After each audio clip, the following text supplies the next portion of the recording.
Cissé, médiateur de la République du Sénégal. Notre présence à Kaffrine pour ces prochaines 48 heures et Kaolack par la suite, Fatick en fin de cycle, porte sur l'exécution de programmes réguliers que la médiature de la République du Sénégal s'est fixée pour davantage de proximité.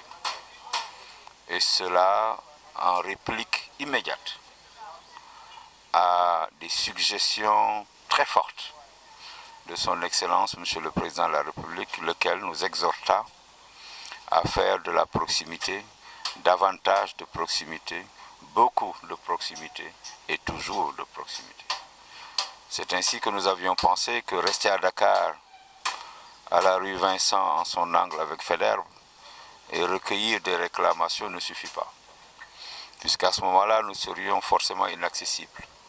Alors que si nous venons vers les populations, non seulement nous verrions, ou pourrions-nous dire de nos propres yeux, mais nous entendrions également ce que les populations elles-mêmes, expérimentant certaines difficultés au quotidien, pourraient être amenées à partager avec nous. Nous avons beaucoup appris, puisque vous en avez été témoins, tout au long des 4 heures de temps qui nous ont occupés ce matin, après une visite de courtoisie à Monsieur le gouverneur de la région de Kaffrine. Nous avons appris beaucoup de choses sur les questions de sécurité, sur les questions liées aux inondations qui ont valu au chef de l'État de se déplacer, sur les incidences des inondations sur le cheptel, sur le phasage entre les coupures d'eau et les coupures d'électricité, sur le manque d'infrastructures scolaires. On a demandé un second lycée fût-il technique, sur le manque d'infrastructures pour les jeunes, un complexe sportif, un stade qui aurait été promis depuis fort longtemps et pour la construction duquel d'ailleurs une date avait été avancée. Mais aujourd'hui, les populations de Kaffrine attendent encore. Sur l'inadéquation de la fixation du cours du prix de l'arachide entre le prix au producteur et celui par lequel l'État rachèterait, les problèmes liés aux carreaux-usines, les problèmes de l'abattement, les problèmes posés par les femmes forestières et productrices qui n'ont pas accès à la terre.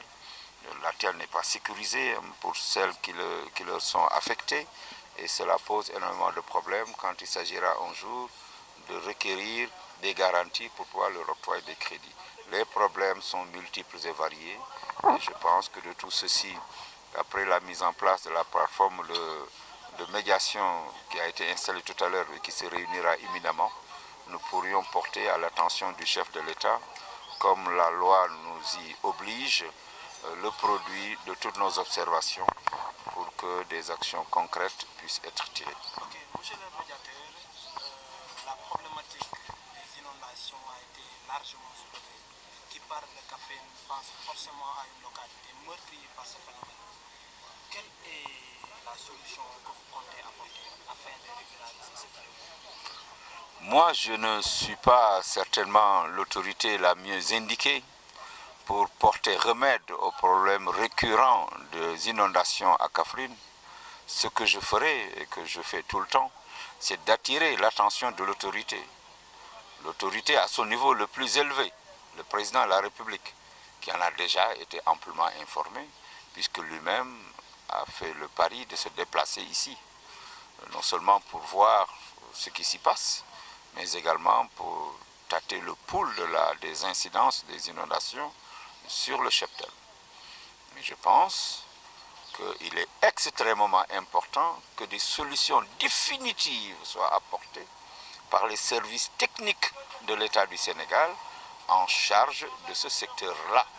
C'est mon rôle de faire en sorte qu'il n'y ait pas de citoyens de zone première et de citoyens de seconde zone, et que les maladies diarrhéiques, les maladies hivernales, les moustiques, pollution énorme, les dégâts sur l'environnement, sur les bâtiments, l'inaccessibilité de certaines routes en période d'hivernage, que tout cela puisse cesser.